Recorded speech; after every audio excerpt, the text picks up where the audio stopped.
सेठ मन में आई कि तीर्थों का भ्रमण किया जाए। उस समय परमात्मा जिस समय मिले उनकी एज भी 60-62 के आसपास हो चुकी थी। साधना उद्देश्य से तीर्थ भ्रमण करने के लिए अपनी धर्मपत्नी की राय ली। उनकी धर्मपत्नी का नाम आमीना था। उससे आज्ञा लेकर के वो चल पड़ा कि मैं तीर्थ भ्रमण करना चाहता हूं। तो जैसे भी आज्ञा लेकर चल गए। भ्रमण करते करते वो मथुरा के अंदर उस स्थान पर पहुंच के जहां पर यह माना जाता था कि यहां पर हमारे बाल गोपाल श्री कृष्ण भगवान जब यहां रहा करते मथुरा में, इस सरोवर में स्नान किया करते थे। और फिर वहां जाकर के एक गिरिराज बोलते हैं, जिसको भगवान श्री कृष्ण ने उठाया था जब इंद्र देवता स्वर्ग का राजा अपनी पूजा न करने से अक्षुब्ध होकर के व्रज को डुबोना चाहता था अधिक वर्षा करके। तो श्री कृष्ण जी ने उस पहाड़ को उठा के और पूरे ब्रज पर फैला दिया था। वर्षा खूब हुई थी और इंद्र थक गया था वर्षा कर करके, और वो कुछ बिगाड़ नहीं सका ब्रज का। तब उसने अक्षमा याचना की थी। तो उस स्थान पर भ्रमण करके, उस गिरिराज की परिक्रमा करके हम अपना मोक्ष मानते थे। उस सरोवर में स्नान करके हम मोक्ष मानते रहे। इसी उद्देश्य से धर्मदास साहिब जी भटक रहे थे, वहां पहुंच गए। सुबह सुबह उठे, उस सरोवर में स्नान किया जिसमें जल अधिक था नहीं, क्योंकि हम उसमें नहाना इसलिए उचित समझते रहे कि इससे मोक्ष होगा, चाहे गहरा भी क्यों ना हो, उसमें कीचड़ भी क्यों ना हो, हमें तो भगवान चाहिए। लेकिन परमात्मा कहते हैं, कबीर इस संसार ने समझाऊं कै बार, और ये पूछ पकड़ कर भेड़ की और उतरा चाहे पार। गरीबदास जी कहते हैं कि भेड़ पूछ को पंडित पकड़े, ये भादो नदी विहंगा, गरीबदास व भवजल डूबे, जिन नहीं साध सत्संगा। जिनको संत नहीं मिलते, सत्संग नहीं मिलता, तो वो भवजल के अंदर ऐसे डूब जाते हैं जैसे भादों के अंदर नदियां। भादों महीने में बहुत जबरदस्त वर्षा होती थी और सभी दरिया बहकर चल पड़ती थी, फुल स्विम पर ओवरफ्लो होकर को हो जाती थी। और उस समय कोई ये कहे दरिया पार करने के लिए भेड़ की पूंछ पकड़ तुझे पार कर देगी, नहीं, उसका ये साधन नहीं है पार होने का। पार होने के लिए नौका, लीक प्रूफ नौका हो और उसका चालक ट्रेंड हो, तब वो पार होंगे। ये साधन है प्रॉपर। और जो साधनाएं आप कर रहे हो, परमात्मा बताया करते थे कि ये तो भेड़ की पूंछ पकड़ा रखी तुम्हारे कोई नकली गुरुओं ने, तुम्हें डबोएंगी, तुम भौजल में डूब जाओगे, ऐसे चक्रव्यूह में फंस जाओगे, 84 लाख योनियां भोगोगे, तुम्हें समझ में नहीं आएगा। उस तालाब में स्नान करके उसी से जल का लोटा भर के और भगवान की मूर्ति को स्नान कराया। स्नान करा करके नए वस्त्र पहना करके, पुराने वस्त्र थैले में डाल दिए, बाद में धोऊंगा, और एक स्थान लीप के वहां भगवान की मूर्ति रखी। गाय के गोबर से और मिट्टी मिलाकर लीपते थे, सो स्वच्छ बनाते थे। और उस पर सुंदर स्वच्छ कपड़ा बिछाकर उस पर बैठ के पहले भगवान की वो कर्मकांड किया, उनके कपड़े बदलवाए, स्नान कराया, मुकुट माला रख के कंठी माला पर आकर बैठ गए। फिर लगे गीता का पाठ करने। और उसी समय परमात्मा बनारस में आए हुए थे। वैसे तो वो एक सेकंड के अंदर, सेकंड के भी कुछ फ्रिक्शन में जहां चाहे पहुंच जाए अपने पूरे ब्रह्मांडों में, एक सेकंड फ्रिक्शन ऑफ सेकंड, और असंख्य रूप बना ले, वो समर्थ है। तो परमात्मा वहां एक जिंदा महात्मा के रूप बनाकर वहां पहुंच गए। अब जिंदा महात्मा मुसलमानों में अधिकतर होते हैं जो काला और कोट पहनते हैं और सिर पर काला ही एक टोप होता, जैसे गोल गोल से चोटे वाला। ओवरकोट घुटनों से नीचे तक होता है और एक अंडरवियर पहनते हैं, लंगोट। और दाढ़ी और मूछ रखना, सिर पे बाल रखना, ये उनकी पहचान। उनको जिंदा महात्मा कहा करते थे। और जिन भी महापुरुषों को मिले हैं इस वर्तमान में, आदरणीय धर्मदास साहिब जी को, आदरणीय मुल्कदास साहिब जी को, आदरणीय नानक साहिब जी को, आदरणीय दादू साहिब जी को, आदरणीय गरीबदास साहिब जी को, आदरणीय घीसा दास साहिब जी को, इन सबको ये मिले हैं जिंदा महात्मा के रूप में। आदरणीय रामानंद जी को मिले हैं, वो उस समय जो प्रगट थे, 5 वर्ष की आयु का शरीर दिखा रहे थे, उस में मिले। तो इनको सभी को जिंदा महात्मा के रूप में मिले हैं। दर जिंदे का रूप सैल वृंदावन कीनी, तहाँ मिले धर्मदास करते हैं बहुत अधीनी। भगत का एक गुण होता है कि बहुत प्यार से, विनम्र भाव से बात करता। जहां भक्ति की चर्चा चलती है तो परमेश्वर जाके थोड़ी दूरी पर बैठ के जिंदा महात्मा का रूप बनाकर, क्योंकि वो हिंदू थे और परमात्मा की वेशभूषा उस समय उस धर्मदास की दृष्टि से एक मुसलमान की थी, इसलिए उनकी क्रियाओं को दूर से देख रहे थे। जब धर्मदास जी ने सब क्रियाएं की और फिर लगा गीता का पाठ करने, जब परमात्मा 10 फुट की दूरी पर बैठ के रेत में अलग से वो अपना आसन उसन लगा कर बैठा है, तिलक लगा रखा। वैष्णो साधु की जो पहचान होती है, गले में तुलसी की एक मणिये की माला, कंठी बोलते हैं, वो पहन रखी, और वैष्णो संत जैसी वेशभूषा बनाकर वो बैठा। तो परमात्मा ने काफी सब कुछ सुना। धर्मदास जी ने सोचा कि एक मुसलमान भक्त, एक साधु, साधु भी भक्त ही होते हैं, क्योंकि वो भगवान के लिए भटक रहे होते हैं। जितने भी आज संत बने हैं ये पहले भगत थे, और फिर नटपट का ज्ञान सुन लिया इधर उधर से, फिर इन थोड़े से मैच्योर हो गए, इन थोड़ी बहुत बोलने की शैली सुधार ली और ये संत बन गए, बाकी श्रोता हो गए।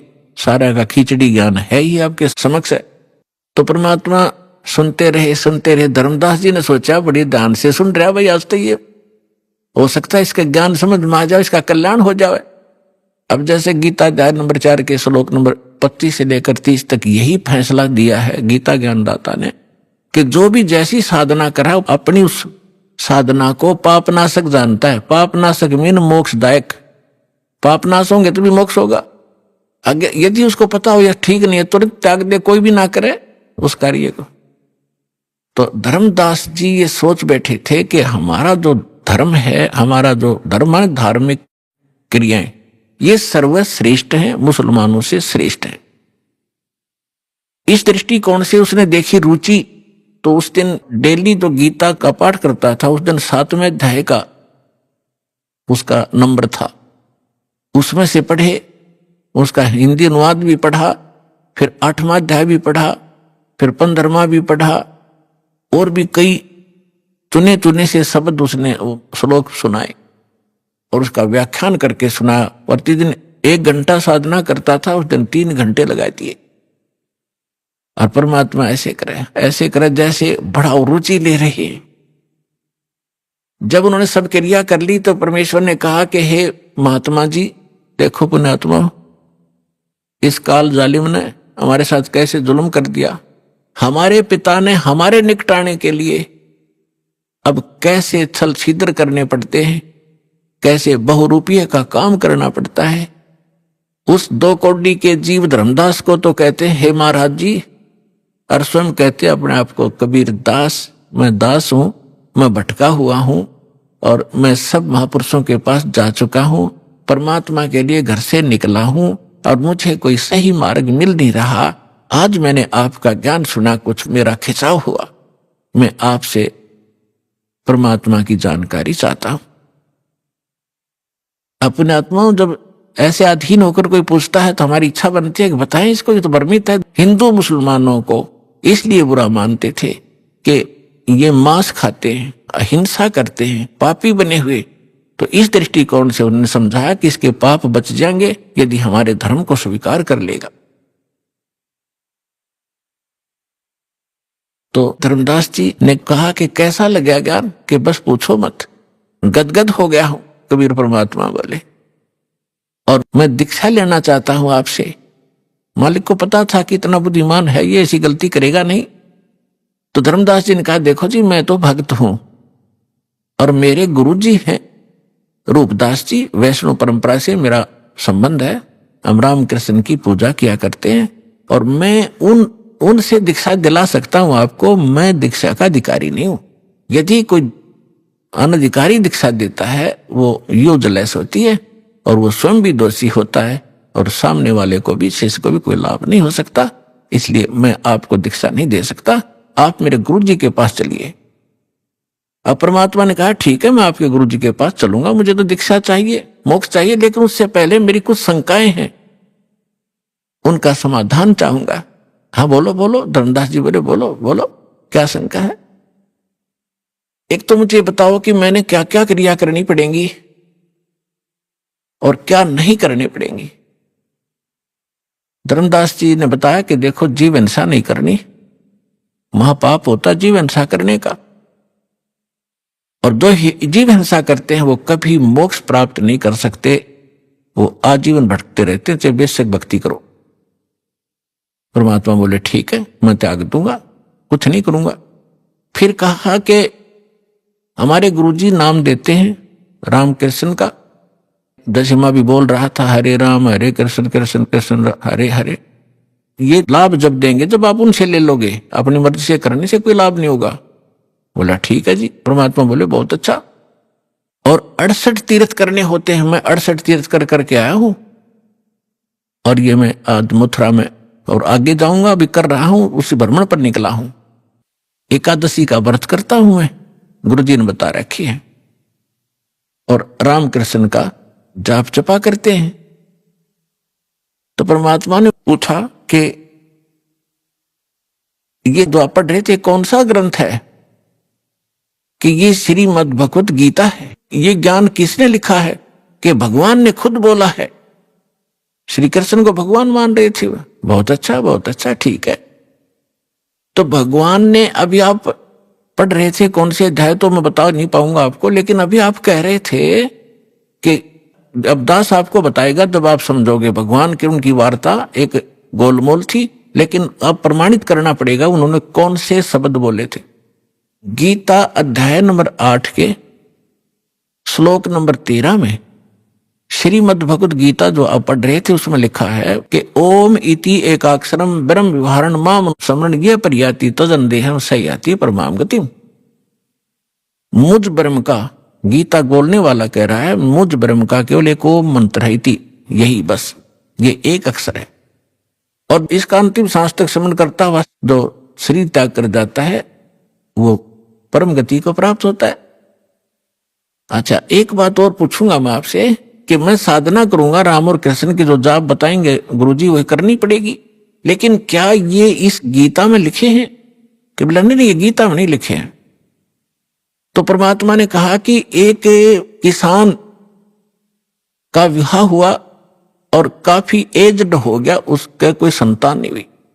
जब वो लगभग 60-70 वर्ष का हो गया तब उसको पुत्र प्राप्त हुआ, 60 वर्ष की आयु में। अब उसने सोचा, किसान ने, कि मैं कभी भी मृत्यु को प्राप्त हो सकता हूं और मेरे पुत्र को अनुभव है नहीं, कृषि का अभी ये बालक है, इसलिए मैं अपना अनुभव लिख देता हूं। उसने एक पैड पे, एक डायरी में, बही होती थी पहले, बही बोलते थे, उसमें सारा अनुभव लिख दिया, कौन सी क्रॉप, फसल कौन से सीजन में और कितनी बार जमीन को बहाकर संवार कर बोनी चाहिए, कितना उसमें प्रति बीघा बीज डालना चाहिए, कितने कितने समय पर उस पर पानी देना चाहिए, सिंचाई करनी चाहिए, कब उसमें खाद डालना चाहिए, और कैसी स्थिति होगी जब वो परिपक्व होगी, उसकी ये स्थिति होगी, तब उसको काट कर उसको भूसा अलग करके घर ले आना चाहिए, फिर उसे रोटी बना के खानी चाहिए। वो सारा कुछ लिख दिया। धर्मदास जी सुन रहे, हाँ जी, हाँ जी, ठीक है, फिर ठीक है।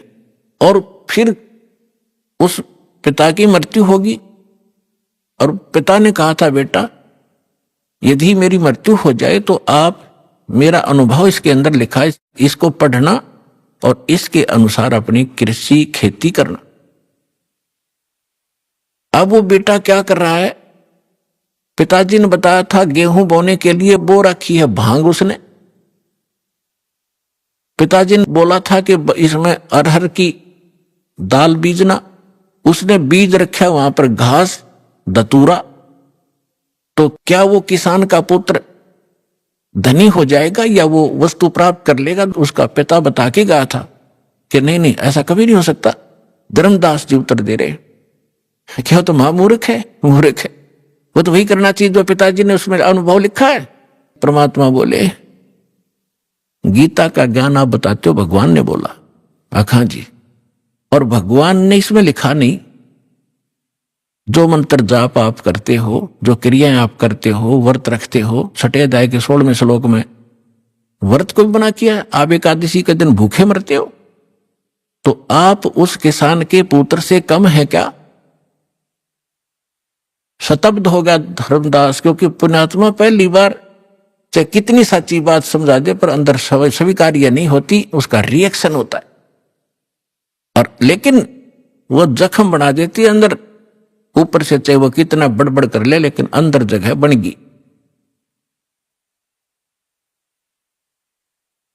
तो धर्मदास जी थोड़े से नाराज हुए। परमात्मा बोले, देखो जी नाराज ना हो, मैं तो एक शंका का समाधान चाह रहा हूं, आप मेरी शंका का समाधान नहीं करोगे तो कैसी बात बनेगी?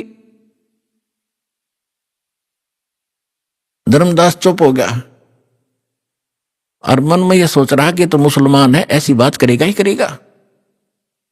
चुप हो गया, मुंह फेर लिया। थोड़ी देर फिर परमात्मा ने कहा कि देखो मेरी बात का प्रश्न का उत्तर तो दो, तभी तो मैं मानूंगा, मेरी गलती हो तो क्षमा करो। परमात्मा ने कहा कि जिस सरोवर में आपने स्नान किया है और इसको मोक्ष मांगते हो, ये आपका तीर्थ स्थल है। इसके अंदर कितने जीव जंतु हैं? आपने स्नान किया, रगड़ रगड़ कर मार डाले करोड़ों। और देखिए लोटा भर के लाया था पानी का, जिससे आपने ये स्थान लीपा है। इसमें कितने जीव जंतु देखो, तेरे इस लोटे में देख ले। और तूने जो भगवान की मूर्ति के स्नान कराने के लिए छान कर लाया था, तू जब छाना था उसमें कितने जीव थे तेरे छालने में, वो सारे मर गए। और आप कहते हो जीव हिंसा नहीं करते। तो इतना कहकर परमात्मा अंतर ध्यान हो गए, उसकी अरुचि देखकर। अब धर्मदास जी को परमात्मा हृदय में छेद कर गया और पकड़ लिया दिल उसने। हाँ भाई, गीता में है नहीं राम डरे ढोरे, हरे कृष्ण राधे श्याम सीताराम राम साध राधे श्याम मिला दे। तो खा के साधना 16वें अध्याय के 23वें श्लोक में, 24वें श्लोक में गीता में परमात्मा ने बताया उसी दौरान। अभी आप पढ़ रहे थे, आप कह रहे थे कि जो शास्त्र विधि को त्याग कर मनमाना आचरण करते हैं उनको ना सुख होता है, ना कोई सिद्धि प्राप्त होती है, ना उनकी गति होती है। उसके लिए शास्त्र ही प्रमाण है, उसके कर्तव्य और अकर्तव्य की व्यवस्था में, उसके अतिरिक्त किसी की मत मानो। तो है तुम्हारे शास्त्र में कहीं पर ये नाम? धर्मदास जी स्तब्ध हो गए, सिर घूम गया। और फिर भगवान सामने से अंतर ध्यान हो गए तो वो और ज्यादा चिंतित हो गए कि इतना विद्वान पुरुष, भगवान तो नहीं माना उसने, लेकिन ये जरूर मान लिया कोई महापुरुष सिद्धि वाली थे और कितना बढ़िया ज्ञान बताया। और मैं महामूर्ख, आगे ज्ञान सुना नहीं, मेरी मंद बुद्धि, दुर्भाग्य मेरा। और ये कैसा गंदा ज्ञान मेरे अंदर समा चुका है, मैंने सत्य ज्ञान को स्वीकार नहीं किया। ऐसी बहुत गलानी बनी, लेकिन अब बने क्या? रोने के सिवा कुछ शेष नहीं था। सारी रात करवट ले ले रात बिताई, रह रहकर पर अर्ज की, हे भगवान उस महात्मा को फिर मिला दे। हे परमात्मा, कौन था वो? भगवान था ही क्या? एक बार मुझे फिर से मिले, मैं सारी बात सुनूंगा। सारी रात बैठकर रो रो कर काटी। सुबह उठा वक्त से उसने सोचा तू रोटी बना ले और फिर खोज करूंगा उस संत का कि तो बैठा पाएगा तो यहां तीर्थों पर। सुबह उठा, एक मोटी लकड़ी जंगल से तोड़कर सामने ला रखी थी, ला के रखी हुई थी। वह मोटी लकड़ी चूल्हे में लगाई, उसके साथ सहयोगी लकड़ी जला करके अग्नि जला दी लगा करके। वह मोटी लकड़ी कुछ गिल्ली सी थी, ज्यादा गिल्ली नहीं थी पर थोड़ी थोड़ी ठीक सी थी, और उसके पिछला हिस्सा जो कटा हुआ था और वो थोड़ी सी थोथी थी, दुर की दुर होलो थी, उसके अंदर सुराख था, उसमें चींटियां भरी पड़ी थी। खाना बना रहा था, खाना बनाते बनाते सुबह उठकर वक्त से बनाने लगा तो निकट जब वो लकड़ी आई, उसका एंड, लास्ट एंड आया लकड़ी का, तब उसका ध्यान पड़ा, सारी भात बना ली, रोटी बना ली। क्या देखा कि चींटियां अंडे मुंह में लेकर सफेद सफेद और उस लकड़ी से बाहर निकलने का प्रयत्न कर रही है। लकड़ी के एंड पर एक तरल पदार्थ उबल रहा है, गर्म होने के कारण वो बाहर निकलती है, उसमें गिर कर चटक चटक जल रही है। जब धर्मदास जी ने देखा कि वो तेरे की आज तो अनर्थ हो गया, आज तो जुल्म हो गया, इस सारे भात में ना जाने इतनी लंबी लकड़ी में 2-2.5 फुट की लकड़ी जल गई है, इसमें तो करोड़ों चींटी मर गई विद एग समेत, अंडों समेत मर गए हो भगवान, आज जैसा पाप अपराध मुझसे कभी नहीं हुआ होगा। तुरंत शेष लकड़ियों को बुझा, जल डाला। अब सोचा कि इस पाप से बने हुए अन्न को मैं कैसे खाऊं, आज तो बहुत अपराध हो गया। उसने सोचा आज मैं निराहार रहूंगा, इस आहार को किसी साधु संत को खिला दूंगा, मैं पाप मुक्त हो जाऊंगा। भक्त श्रद्धालु जैसी उनकी आत्मा अलाउड करती है, उसी तरह अपने को पाप मुक्त करने की वो चेष्टा किया ही करते हैं, शायद ऐसे बच जाऊं। अब सारे उस भोजन को लेकर थाली में रखकर और चला संत की खोज में। हम साधु संत किसको मानते हैं? या दाढ़ी बड़ी हो, सिर पे बाल हो बड़े बड़े, लाल कपड़े पहन रखे हो, गले में माला हो, या कतीनी वस्त्र हो, राख लपेट रखी हो, लंगोट पहन बांध रखा हो ओनली, या मूंड मुंडा रखा हो, कति गोटम गोट हो, लाल कपड़े अवश्य हो, हम ऐसे को संत मानते हैं। तो परमात्मा ने ऐसे एक साधु का रूप बनाया, लाल कपड़े पहन के, दाढ़ी मूछ थी ही, जैसे ये ऋषि में ऋषि वागर हिंदुओं के, ऐसे बैठ गए एक वृक्ष के नीचे। धर्मदास जी की नजर पड़ी कि हाँ संत बैठे हैं। जाते ही थाली रखती और कहा भगवान भोजन पाओ, दास का भोजन पाओ। परमात्मा बोले रख दे भाई। धर्मदास मुझे भूख लगी है। जब उन्होंने धर्मदास नाम कहा तो सामने देखा, लेकिन परमात्मा का रूप अन्य था, नहीं पहचान सका। उसने सोचा मैं भंडारे करता रहता हूं, साधु संत आते हैं, जानते होंगे मुझे। ज्यों ही थाली रखी, परमात्मा के पास एक करमंडल था, लोटा, उसमें से जल उठाया कबीर परमेश्वर ने और उसको मंत्र पढ़ा अन्नदेव की आरती का एक, और पूरी भात पर छींटे मार दिए, वो सारी भोजन पर, थाली में एकदम सारा भोजन, सब कुछ चींटी बन गई। वह थाली काली होगी और अंडे मुंह में लेकर वो बाहर निकलने का प्रयत्न कर रही है। तो परमात्मा उसी रूप में हो गए जो पहले दिन वार्ता हुई थी, जिंदा वाले भेष में।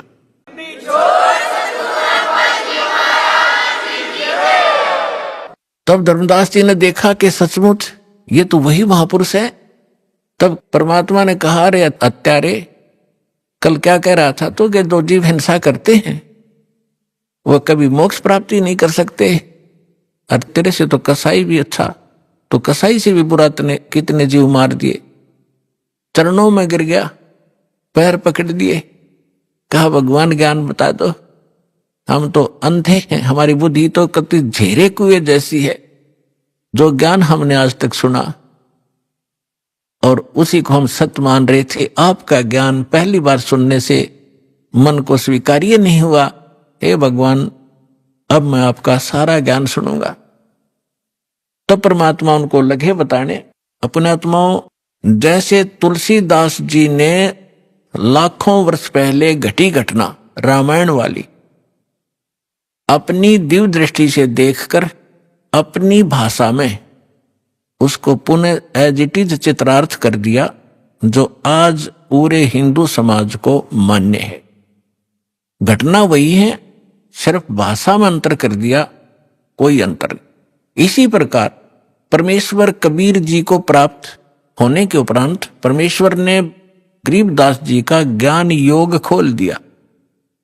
अब ये जो हमारी जो दिव्य दृष्टि है, ये समझो एक दूरबीन है जो दूरदर्शी होती है, सूक्ष्मदर्शी होती है। ऐसी दूरबीन समझो, और इसकी अक्षमता होती है।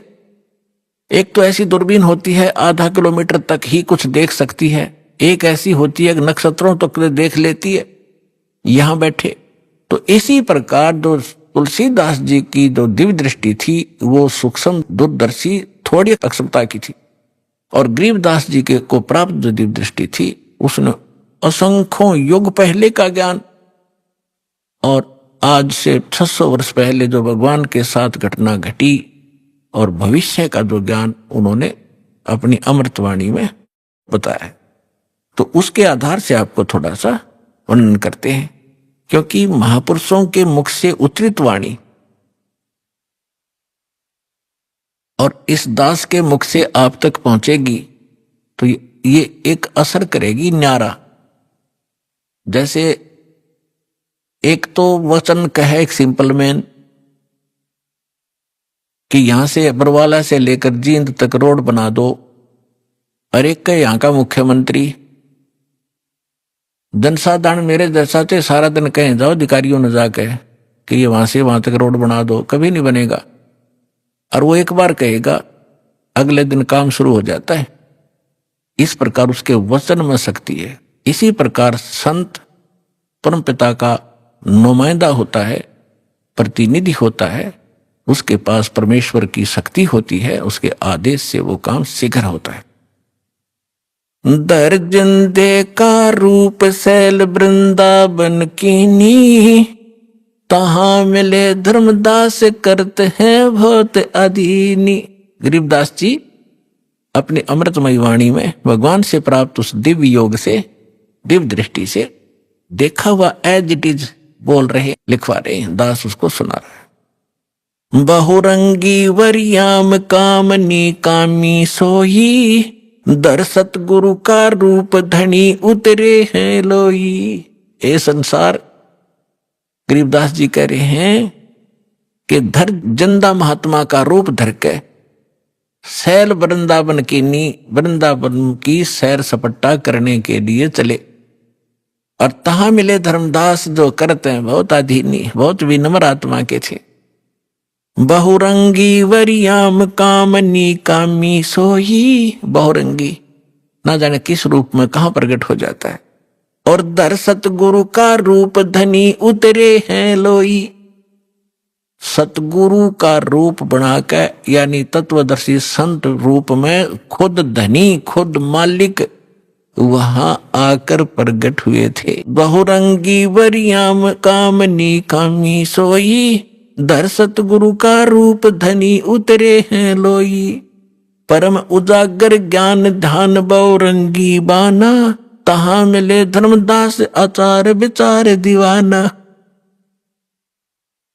परम उजागर ज्ञान, बहुत ही ओजस्वी वाणी परमात्मा की तत्व ज्ञान, और वहां मिले धर्मदास जो इस कर्म कांड नकली साधना का दीवाना हो रहा था, हटना नहीं चाहे था। परमात्मा ने पूछा, है पुण्यात्माओं, पता नहीं आपका यह बालकपन कब खत्म होगा, या काल की भांग तुमने झूठे सुख की पी रखी है कद उतरेगी। आप यहां एक कहर भोग रहे हो, चाहे राष्ट्रपति है किसी भी देश का, जीव का जीवन है ये। आज प्रधानमंत्री है, कल मृत्यु हो गया, गधा बन गया, तो खाक सुख है ये। झूठे सुख को सुख का है ये मान रहा मनमोद, ये सकल चबीना काल का, कुछ मुख में कुछ कोद। परमात्मा इतने खाड़े कर रखे आपके लिए, अपने बच्चों को दृढ़ भक्तों को मिलते हैं, उनसे उनको अपना गवाह बनाते हैं, फिर वो भी आपको क्या बता रहे। पता नहीं आपका